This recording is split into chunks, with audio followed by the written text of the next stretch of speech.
Hello बच्चों, मैं आपका यार सर कीस्टोन कोचिंग सेंटर का डायरेक्टर आज एक ऐसा चैप्टर लेके आए हैं जो नीट के लिए एक बहुत बढ़िया टॉपिक है। और सोचिए कि नीट में सिर्फ बायो में 90 सवाल और 90 में से कंपलसरी जो 90 सवाल है उसमें से सोचिए एक चैप्टर से अगर 15 सवाल आए वो कितना इंपॉर्टेंट वेटेज हो सकता है उस चैप्टर का। चलिए हम लोग उस चैप्टर को डिटेल से समझते हैं और नाम बताने का जरूरत नहीं है, आपको पता होगा और अब देख भी रहे होंगे बोर्ड में लिखा हुआ है इकोलॉजी। स्टार्ट करते हैं बच्चों, आज पहला लेक्चर है। एकदम मुझे आप लोगों का बहुत सपोर्ट चाहिए। अच्छे से बैठिए, अच्छे से एकदम पेन और पेपर उठाइए और एक एक शब्द को अच्छे से लिखना है और समझना है और नोट्स आज से और अभी से आपको बनाना है। ठीक है बच्चों, चलिए स्टार्ट करते हैं। देखिए यहां पर लिखा हुआ है इकोलॉजी। सबसे पहले इकोलॉजी क्या है इसको हम लोग समझने से पहले कुछ टर्म है इकोलॉजी से रिलेटेड है, उसको हम लोग समझते हैं। इससे क्वेश्चन भी आया हुआ है। देखिए टर्म इकोलॉजी, ई हैकेल नाम का एक पहला इंसान, फर्स्ट साइंटिस्ट जिसने इकोलॉजी टर्म को दिया था, यानी इस शब्द का इजाद डिस्कवरी किया था, उसका नाम है ई हैकेल। क्वेश्चन आता है करना आपको, फादर ऑफ इकोलॉजी, राइटर। हम लोग इकोलॉजी का फादर मानते हैं राइटर को, यानी इकोलॉजी का father, father of ecology writer है। लेकिन अगर बात करें इंडियन फादर, यानी इंडिया में इकोलॉजी का फादर किसको माना जाता है, तो प्रोफेसर रामदेव मिश्रा। 3 पॉइंट याद रखना है। टर्म दिया ई हैकेल ने, फादर है राइटर और इंडियन फादर है इकोलॉजी का, ध्यान रखना है professor Ramdev Mishra. First ecology term was employed by. अब देखिए फिर एक सवाल, पहली बार इकोलॉजी टर्म का इंप्लीकेशन किसने किया, यानी फर्स्ट टाइम इकोलॉजी टर्म दिया इसने ई हैकेल ने, बट इसको फर्स्ट टाइम यूज में लाया है आपका वार्मिंग ने। फर्स्ट टाइम इकोलॉजी टर्म को यूज में लाना, फैलाना, बुक्स में छापना वार्मिंग ने किया। फर्स्ट टाइम इस शब्द को दिया ई हैकेल ने। Father writer, Indian father professor Ramdev Mishra. अब हम लोग समझते हैं इकोलॉजी। देखिए कोई भी ऑर्गेनिज्म हो, वो ऑर्गेनिज्म क्या हो सकता है, वो ऑर्गेनिज्म प्लांट्स हो सकता है, या तो वो ऑर्गेनिज्म एनिमल्स हो सकता है, या तो वो ऑर्गेनिज्म माइक्रोब्स हो सकता है। वो अपना इन्वायरमेंट के साथ कुछ ना कुछ उसका रिलेशन है। एक ऑर्गेनिज्म अकेले जिंदा नहीं रह सकता है, उसका अगल बगल का जो माहौल है उससे उसका कुछ ना कुछ रिलेशन है, लेना देना है। और यही लेना देना, ध्यान सुनिए, एक ऑर्गेनिज्म का अपना इन्वायरमेंट से, यानी अगल बगल का सराउंडिंग से जो कुछ भी रिश्ता है, उस रिश्ता का ही पढ़ाई को इकोलॉजी बोलते हैं। एग्जाम्पल मैं अगर बोलूं, एक बनियान का ट्री है, उस ट्री का लाइट से कोई लेना देना है सर, लाइट, फोटोसिंथेसिस, ये सब बहुत सारा चीज हम लोग सुने। उस ट्री का, उस लाइट का क्या रिश्ता है, इसी रिश्ता का पढ़ाई को ही इकोलॉजी बोलते हैं। तो क्या मैं कह दूं कि ऑर्गेनिज्म और एनवायरनमेंट जो इंटर रिलेटेड है, इंटरकनेक्टेड है, इनका बीच का रिलेशनशिप है, इसी को हम लोग बोलते हैं, इसी का स्टडी को हम लोग बोलते हैं इकोलॉजी। अब देखिए इकोलॉजी 2 शब्द से बना हुआ है बेसिकली देखा जाए तो, इको और लॉजी। इको मीन्स होता है हैबिटेट। हैबिटेट क्या है, ग्रासलैंड, डेजर्ट, फॉरेस्ट, पॉन्ड, यानी स्पेशली जहां ऑर्गेनिजम्स, कुछ ऑर्गेनिज्म कुछ हैबिटेट में रहते हैं, यानी एक्वाटिक हैबिटेट जो पानी में रहने वाला है, ग्रासलैंड हैबिटेट ग्रास में जो रह सकता है, उसके बाद डिजर्ट, पॉन्ड, ये सब हैबिटेट है। तो इको मीन्स होता है हैबिटेट, टू स्टडी मतलब होता है, लॉजी मीन्स होता है टू स्टडी, यानी हैबिटेट का स्टडी इकोलॉजी। लेकिन आपको सिंपल शब्दों में अगर किसी को समझाना है तो आपको क्या बोलना है, जब एक ऑर्गेनिज्म, एक जीव अपने अगल बगल का एनवायरनमेंट से जो उसका इंटर रिलेशन है, उसके साथ जो उसका रिश्तेदारी है, जो लेना देना है, उसी का पढ़ाई को बोलते हैं इकोलॉजी। ध्यान रखना बच्चों। अब देखिए ये एनवायरनमेंट क्या है और ये ऑर्गेनिज्म क्या है। जिस ऑर्गेनिज्म का आप स्टडी करना चाहते हैं, उस ऑर्गेनिज्म को छोड़ के वहां पर जितना भी ऑर्गेनिज्म या फिर जो भी उसके अगल बगल चीज फैक्टर रह गया, वो सब इन्वायरमेंट में आ गया। एग्जाम्पल मैं अगर बोलूं ये ग्रास है, इस ग्रास पर मुझे स्टडी करना है, तो इस ग्रास को छोड़कर अगल बगल क्या बच गया, डियर। भाई जंगल में डियर होगा कि नहीं होगा, और क्या रह गया, लाइट, और क्या रह गया, सॉइल, और क्या रह गया, टेम्परेचर। ये सब के सब इन्वायरमेंट है। यानी आप जिसको पढ़ना चाहते हैं उस ऑर्गेनिज्म को छोड़कर उसके अगल बगल जो भी चीजें बच गया वो सब के सब इन्वायरमेंट है। अब उसके अगल बगल एनिमल भी हो सकता है, उसके अगल बगल प्लांट्स भी हो सकता है, उसके अगल बगल माइक्रोब्स भी हो सकता है, उसके अगल बगल वाटर भी हो सकता है, उसका कुछ लेना देना टेम्परेचर से भी हो सकता है, कुछ एयर से भी हो सकता है। यानी उसको छोड़कर जो भी बच गया वो सारा का सारा इन्वायरमेंट का हिस्सा है। देखिए ऑर्गेनिज्म में क्या हो सकता है, हम सिलेक्ट करेंगे तो ऑर्गेनिज्म जीव क्या हो सकता है, एनिमल होगा भाई, कोई भी एनिमल हो सकता है ऑर्गेनिज्म, कोई माइक्रोब्स हो सकता है, कोई प्लांट्स हो सकता है, ये ऑर्गेनिज्म है। इन्वायरमेंट क्या होगा, या तो एनिमल होगा, या तो प्लांट होगा, या तो माइक्रोब्स होगा, या तो फिर लाइट, सॉइल, टेम्परेचर, वाटर। देखिए ये जो इन्वायरमेंट है यानी इसके अगल बगल में जो लिविंग वाला इन्वायरमेंट है, ध्यान से सुनिए, इस ऑर्गेनिज्म के अगल बगल जो लिविंग एनवायरनमेंट है, लिविंग एनवायरनमेंट क्या क्या हो सकता है इसके अगल बगल, दूसरा एनिमल्स हो सकता है, प्लांट्स हो सकता है, दूसरा मिट्टी में माइक्रोब्स हो सकता है, यह भी एनवायरनमेंट का हिस्सा है लेकिन ये लिविंग वाला पोर्शन है। यानी एनवायरनमेंट में भी लिविंग वाला एनवायरनमेंट को हम लोग बोलते हैं बायोटिक। क्या बोलेंगे, बायोटिक। और जो छूट गया लाइट, टेम्परेचर, सॉइल, वाटर, वो एनवायरनमेंट में भी नॉन लिविंग वाला पोर्शन है, फैक्टर है, उसको हम लोग बोलेंगे ए बायोटिक। यानी एनवायरनमेंट का दो कैटेगरी हो गया, बायोटिक और ए बायोटिक। ऑर्गेनिज्म को छोड़कर आसपास जितना भी फैक्टर है जिससे उसका कुछ ना कुछ लेना देना है वो सब के सब इन्वायरमेंट हो गया। इन्वायरमेंट या तो बायोटिक होगा या तो ए बायोटिक होगा। बायोटिक मतलब लिविंग, बायोटिक मतलब नॉन लिविंग। बच्चों नोट कीजिए, एक एक चीज को आपको नोट करना है, ध्यान से सुनना है, और अभी इसी वक्त आप जब लेक्चर देख रहे हैं उसी वक्त आपको याद कर लेना। ये सब नाम वगैरह हम लोग बाद के लिए छोड़ देते हैं, नहीं आपको अभी याद करना है। आगे और भी बहुत सारा चीज है जो हम लोग याद करेंगे। तो बच्चों आप एक काम कीजिए, सबसे पहले इसको नोट डाउन कर लीजिए, इसको नोट डाउन कर लीजिए, उसके बाद फिर इसके आगे क्या है वो मैं आपको बता रहा हूं। हाँ, तो नोट डाउन करने के बाद अब हम लोग इसी टॉपिक को थोड़ा और टर्मिनोलॉजी के साथ एक एक टर्म को समझते हैं। वैसे अभी भी ये जो हम आपको टर्म समझा रहे हैं ये सब डिटेल में आएगा, चाहे ऑर्गेनिज्म हो, चाहे पॉपुलेशन हो, कम्युनिटी है, इकोसिस्टम, बायोम, बायोस्फीयर, इसको फिर हम लोग एक एक करके पढ़ेंगे। लेकिन हाँ, चैप्टर स्टार्ट होने से पहले हम प्रिपरेशन तो कर लें, हम एक एक चीज को जो बाद में समझेंगे उसका मीनिंग तो समझ लेते हैं कम से कम। तो इसीलिए आपको एकदम क्लियर कट डिफरेंस पता होना चाहिए, पॉपुलेशन क्या है, कम्युनिटी क्या है, बायोस्फीयर क्या है, बायोम क्या है। जब तक आपको क्लियर नहीं होगा तब तक आप किसी के सामने भी एग्जैक्ट आंसर दे ही नहीं सकते, गलती हो सकता है। तो बच्चों ध्यान दीजिए, मैं एक ऑर्गेनिज्म बनाया, ये प्लांट है, यहां पर मैं कुछ और भी बना सकता था, मानिए एनिमल बना सकते थे, कोई माइक्रोब्स बना सकते थे। जंगल में, फॉरेस्ट के अंदर मैं इस ऑर्गेनिज्म का स्टडी करने वाला हूं। आज फॉरेस्ट के अंदर चलते चलते हमें एक प्लांट मिल गया है और हमारा नजर उसी में है।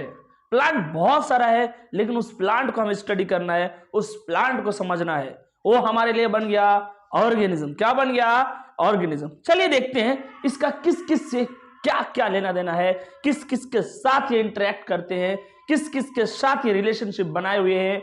चलिए समझते हैं।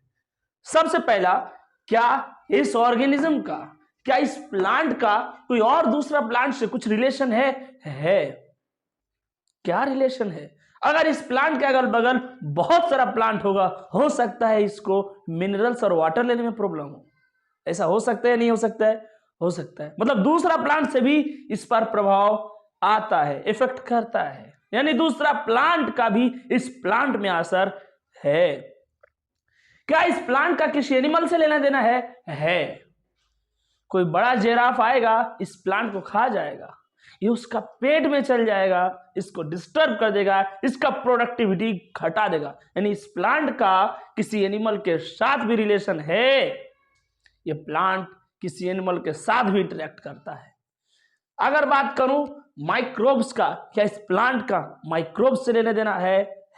इस प्लांट का रूट में बहुत सारा माइक्रोब्स रहते हैं, वो इस प्लांट को नाइट्रोजन फिक्स करके देते हैं, वही नाइट्रोजन ये यूज करता है।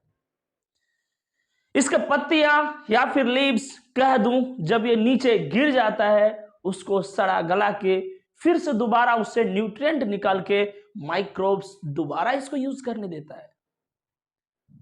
मतलब इस प्लांट का दूसरा प्लांट से भी रिलेशन है, इस प्लांट का दूसरा एनिमल से भी रिलेटेड है, और इस प्लांट का रिलेशन माइक्रोब्स से भी है।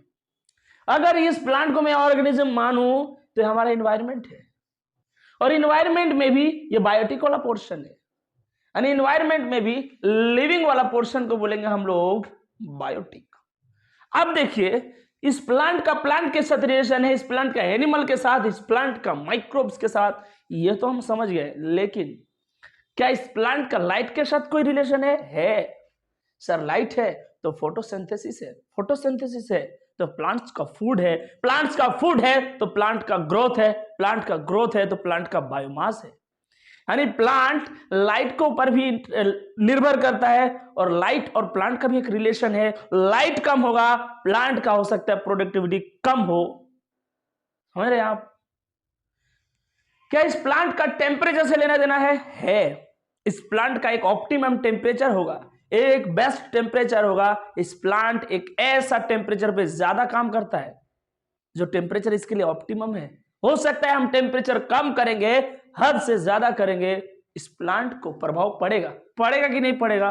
पड़ेगा। यानी इस प्लांट का लाइट के साथ भी लेना देना है, लाइट के साथ भी इंटरेक्शन है, इस प्लांट का टेम्परेचर के साथ भी इंटरेक्शन है, इस प्लांट का सॉइल के साथ भी इंटरेक्शन है। यानी हम किस प्रकार का सॉइल में इस प्लांट को उगाते हैं, उसमें कितना मिनरल न्यूट्रिशन है, कितना वाटर होल्डिंग कैपेसिटी है, ये बात भी इस प्लांट पर निर्भर करेगा और इस प्लांट के ग्रोथ पर प्रभाव डालता है। यानी ये जो प्लांट है, ये प्लांट दूसरा प्लांट पर भी, एनिमल्स पर भी, microbes, light, temperature, soil, air में कितना ऑक्सीजन कंटेंट है, कितना नाइट्रोजन कंटेंट है, एयर में कितना कार्बन डाइऑक्साइड का कंटेंट है, कितना परसेंटेज है, इस बात पे भी इस प्लांट पर प्रभाव पड़ेगा कि नहीं पड़ेगा यार?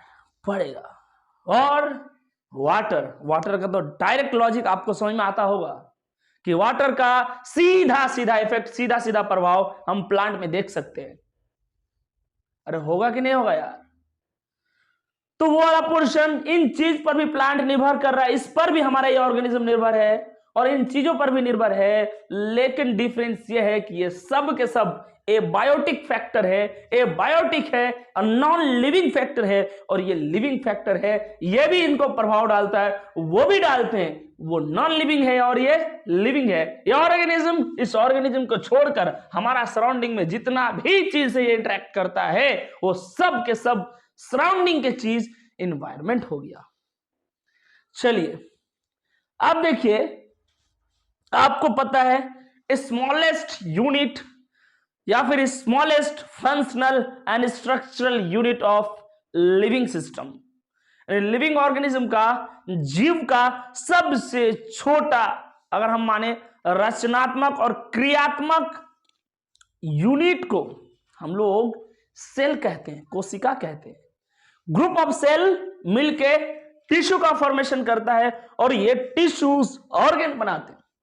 ऑर्गन से ऑर्गन सिस्टम, ऑर्गन सिस्टम से एक ऑर्गेनिज्म फॉर्मेशन होता है। अगर हम एक ऑर्गेनिज्म है, मैं खुद का एग्जांपल लूं कि मैं एक ऑर्गेनिज्म हूं, मेरा शरीर सबसे पहले सेल से कोशिका, सेल से टिश्यूज, और फिर टिश्यूज से मिलकर ऑर्गन बने हुए हैं। फिर वो सब ऑर्गन मिलके मेरे अंदर कुछ ऑर्गन सिस्टम्स है, जैसे सर्कुलेटरी सिस्टम, जैसे मैं कहूं एक्सक्रीटरी सिस्टम, जैसे मैं कहूं रेस्पिरेटरी सिस्टम, ये सब ऑर्गन सिस्टम, और इस ऑर्गन सिस्टम मिलके मेरा पूरा एक शरीर बन गया है, ऑर्गेनिज्म का एक फॉर्मेशन हुआ है। सेल से टिश्यू, टिश्यू से ऑर्गन, ऑर्गन से ऑर्गन सिस्टम, और ऑर्गन सिस्टम से ऑर्गेनिज्म। एक ऑर्गेनिज्म में, और मेरे साथ और 4-5 स्टूडेंट आके खड़ा हो जाए, अब वो पॉपुलेशन हो गया। क्या हो गया? पॉपुलेशन। ध्यान से सुनिए, एक एक पॉइंट को समझ में आना चाहिए। एक इंडिविजुअल है, ऑर्गेनिज्म है, उसी स्पीसीज का 4, 5, 10, 20, 50 हजार ऑर्गेनिज्म और आके वहां खड़ा हो जाए, वो सब के सब मिला के पॉपुलेशन कहलाएगा। यानी एक स्टूडेंट खड़ा है, वो एक इंडिविजुअल है, 10 स्टूडेंट आ गया, पॉपुलेशन बन गया ह्यूमन का। क्या आप समझ रहे हैं? समझ रहे हैं? नहीं समझ रहे यार? ध्यान से समझिए, हर एक पॉइंट को ध्यान से सुनिए। आप देखिए, पॉपुलेशन से मिलकर बनता है कम्युनिटी। ये क्या बात कर दी है सर? पॉपुलेशन से मिलकर बनता है कम्युनिटी। मैं बोलूं प्लांट्स, प्लांट में नीम का प्लांट, एक नीम का प्लांट है, अगर सिर्फ एक नीम का प्लांट, वो ऑर्गेनिज्म कहलाएगा। 10 नीम का प्लांट है, पॉपुलेशन है नीम का, क्या है? पॉपुलेशन है। लेकिन मैं अगर कहूं कि नीम का प्लांट के साथ साथ पपाया का प्लांट भी लाए, मैंगो का प्लांट भी शामिल कर दिया जाए और बनियान का प्लांट भी, अब वो क्या बन जाएगा? कम्युनिटी बन जाएगा। यानी पॉपुलेशन में इंडिविजुअल जो भी रहे, स्पीसीज एक ही रहेगा। बहुत सारा नीम का पेड़ है, लेकिन है तो नीम, स्पीसीज एक है। लेकिन कम्युनिटी में स्पीसीज अनेक है। यानी प्लांट तो है, लेकिन उसमें नीम है, पापाया है, बनियान है। समझ रहे हैं कि नहीं समझ रहे यार? चलिए और आगे बढ़ते हैं। उसके बाद आता है हमारा इकोसिस्टम, और फिर इकोसिस्टम से बायोम, और बायोम इकोसिस्टम का ये लार्ज फॉर्म को बायोम बोलते हैं। मैं ये तीन चीज को, इकोसिस्टम, बायोम और बायोस्फीयर, अब इसीलिए नहीं बोल रहा हूं क्योंकि इधर वही है। आप ये मत समझिए सर स्किप करते हुए चल रहे हैं। ये इकोसिस्टम, बायोम और बायोस्फीयर, बायोस्फीयर का 3 भाग, एटमॉस्फेयर, लिथोस्फीयर, हाइड्रोस्फीयर। आप एक पॉइंट ध्यान रखिए, हमारा अर्थ यानी पृथ्वी खुद एक बायोस्फीयर है। मैं क्या कह दूं, पृथ्वी 3 पोर्शन में डिवाइड है, हवा, पानी और लैंड मास। हवा वाला पोर्शन एटमॉस्फेयर, पानी वाला पोर्शन हाइड्रोस्फीयर, और जो सॉलिड पोर्शन है उसको हम लोग कह सकते हैं लिथोस्फीयर। बायोस्फीयर का, बायोस्फीयर अर्थ है, अर्थ का ये 3 पोर्शन है, 3 डिवीजन है। अर्थ को 3 पोर्शन में हम लोग भाग कर सकते हैं। आप लोग इसको नोट कीजिए, या फिर देखिए इधर कुछ पॉइंट है, इसको हम लोग समझते हैं। यहां पर लिखा हुआ है प्लांट को मैं क ख ग घ, लेट मीन्स मानते हैं। आज हम लोग जितना भी प्लांट्स है उसको क ख ग घ मानते हैं। अगर मैं बोलूं मेरे पास क है, मतलब मेरे पास प्लांट है। अब ध्यान रखिए, ये मैं माना गया, ये संविधान में लिखा हुआ नहीं है। Let it be x. बचपन से जब मैथमेटिक्स में हजारों मान रहे हैं, क्या बायोलॉजी में थोड़ा मानने से दिक्कत है? नहीं है ना यार, कब से सर मनवा रहा है। लेट रीमा का एज वाई है, आज मान लेते हैं, बायोलॉजी में भी मानने का टाइम आया है, मानना पड़ेगा आपको। जब इतना मानते हैं मैथ में, तो बायो में क्यों नहीं मान ले? वो भी सिर्फ 3 बार मानने बोल रहे हैं। हम प्लांट को क ख से डिफाइन करेंगे, हम एनिमल्स को ABCD से समझेंगे, और हम माइक्रोब्स को 1 2 3 बोलेंगे। कोई ऑब्जेक्शन है आपको? अगर है फिर भी कोई दिक्कत नहीं है, मैं मान के ही रहूंगा, और आप कुछ कर भी नहीं सकते हैं। तो आपको क्या करना है? मानना है बच्चों। चलिए समझते हैं। मैं अगर मान लूं मेरे पास ऑर्गेनिज्म है, कोई भी मेरे पास एनिमल है ऑर्गेनिज्म, उसका एक मेंबर है मेरे पास। कैट मान सकते हो, डॉग मान सकते हो, elephant, giraffe, goat, horse, as you like, जो आपको अच्छा लगता है मान लीजिए, लेकिन एक मानना है। कैट रहे फिर भी एक रहे, हॉर्स रहे फिर भी एक रहे, एलिफेंट है फिर भी एक एलिफेंट मानना पड़ेगा आपको।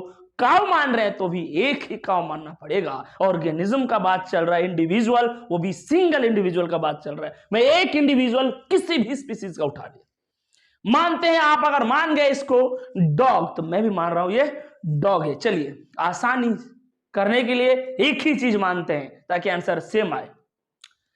ये डॉग है, ये एक ऑर्गेनिज्म है, एक डॉग एक ऑर्गेनिज्म है, ध्यान रहे। मैं 4 डॉग को इकट्ठा कर दिया, अभी भी स्पीसीज सेम है, स्पीसीज एक ही है, वो स्पीसीज है डॉग। डॉग का ही स्पीसीज है, प्रजाति डॉग का ही है, ध्यान रहे आपको। स्पीसीज सिंगल है, क्यों स्पीसीज? क्योंकि डॉग ही है, बस डॉग है। एक डॉग ऑर्गेनिज्म, 4 डॉग हो गया, डॉग का पॉपुलेशन है। क्या है डॉग का? पॉपुलेशन। ये पॉपुलेशन है डॉग का, 4 डॉग है। अब मैं क्या किया, 2 डॉग लिया, 2 कैट लिया, एक एलिफेंट लिए, एक जिराफ लिए, एक काव लिए, एक हॉर्स ले लिए। आप समझिए, स्पीसीज बहुत सारा हो गया। कितना स्पीसीज हो गया? एक स्पीसीज डॉग का, कैट भी है, 2 प्रकार का स्पीसीज हो गया।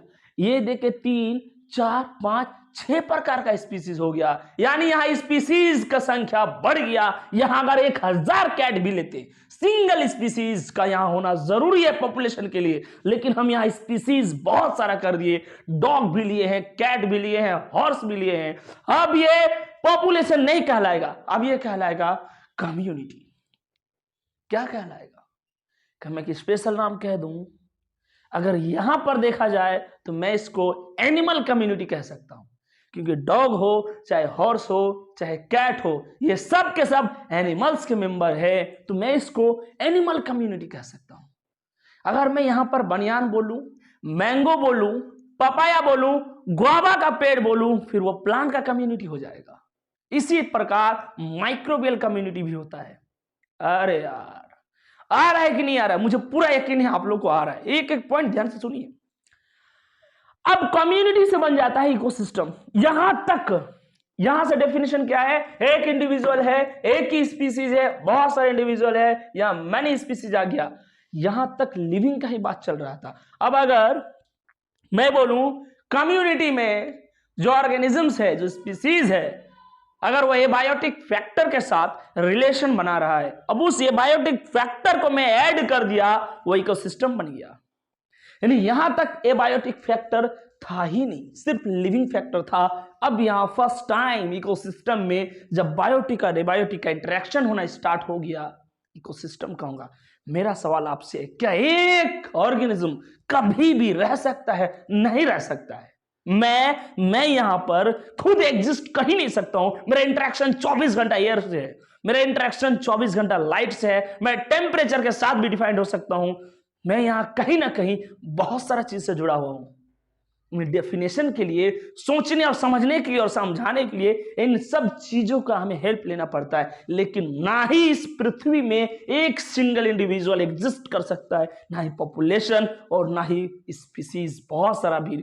यानी जब तक स्पीसीज का दूसरा स्पीसीज के साथ या फिर एबायोटिक फैक्टर के साथ जब तक वो रिलेशन नहीं बनाएगा, तब तक वो रह ही नहीं सकता है। क्या मैं सिर्फ 1000 डॉग को रख सकता हूं एक ही जगह में? नहीं, वो उस टाइम भी एयर के साथ कनेक्टेड है, वो उस टाइम भी टेम्परेचर के साथ कनेक्टेड है। आप टेम्परेचर बढ़ा दीजिए, ये खत्म हो जाएगा। यानी जब स्पीसीज बायोटिक कम्युनिटी हमारा एबायोटिक के साथ रिलेशन बनाना स्टार्ट कर दे, मैं बोलूंगा इकोसिस्टम बन गया। क्या बन गया? असल में देखा जाए तो इकोसिस्टम ही एग्जिस्ट करता है, हर एक जगह इकोसिस्टम ही है। अब चलिए उसके बाद बायोम। बायोम कुछ भी नहीं है, लार्ज इकोसिस्टम को बोलते हैं बायोम। यानी इकोसिस्टम को अगर बड़ा कर दिया जाए, इकोसिस्टम को लार्ज स्केल में देखा जाए, तो उसको हम लोग बोलेंगे बायोम। अब देखिए, बायोम से बनता है बायोस्फीयर। बायोम में और बायोस्फीयर में डिफरेंस है। बायोम जो होता है वो स्पेसिफिक एरिया के लिए होता है, उस स्पेसिफिक एरिया का टेम्परेचर फिक्स रहे, उस स्पेसिस एरिया का ऑन एन एवरेज टेम्परेचर। जैसे मैं बात करूं ओशियन में, सब ओशियन जो है लगभग मैं बोलूं temperature on an average fix है, ओशियन का क्लाइमेटिक कंडीशन फिक्स है। लेकिन बायोस्फीयर का बात करूं तो ऐसा नहीं है। इन कहीं भी इस दुनिया में, पृथ्वी में एक ऑर्गेनिज्म अगर कहीं की इकोसिस्टम के साथ रह रहा है, हम लोग उसको बोलते हैं वो बायोम है। यानी बायोम होने के लिए specific area, specific organism, specific climatic condition का जरूरत नहीं है। एरिया होना चाहिए, उस एरिया में लिविंग नॉन लिविंग का, लिविंग का इंटरेक्शन चल रहा है, वो बायोस्फीयर कहलाएगा। यानी ये बड़ा टर्म है, ये पूरा अर्थ के लिए डिफाइंड होता है। अर्थ के कहीं भी ऑर्गेनिज्म किसी से भी कहीं भी इंटरेक्ट कर रहा है, चाहे वो किसी भी इकोसिस्टम का हिस्सा हो, किसी भी बायोम का हिस्सा हो, हम लोग बोलेंगे ये सब के सब बायोस्फीयर में आता है। यानी ये मानिए कि हमारा अर्थ पूरा का पूरा एक बायोस्फीयर है, यानी not limited to specific area और स्पेसिफिक क्लाइमेटिक कंडीशन।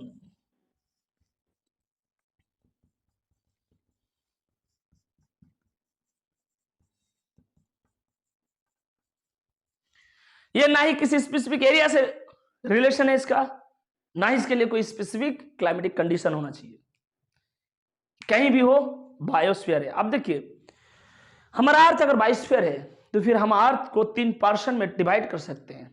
मैं अभी आपको इधर बताए, अर्थ का एयर वाला पोर्शन, गैसियस वाला पोर्शन, सब के सब हम लोग बोलेंगे एटमॉस्फेयर है। अर्थ का सरफेस से लेकर जहां तक अर्थ का एटमॉस्फेयर एग्जिस्ट करता है एटमॉस्फेयर है।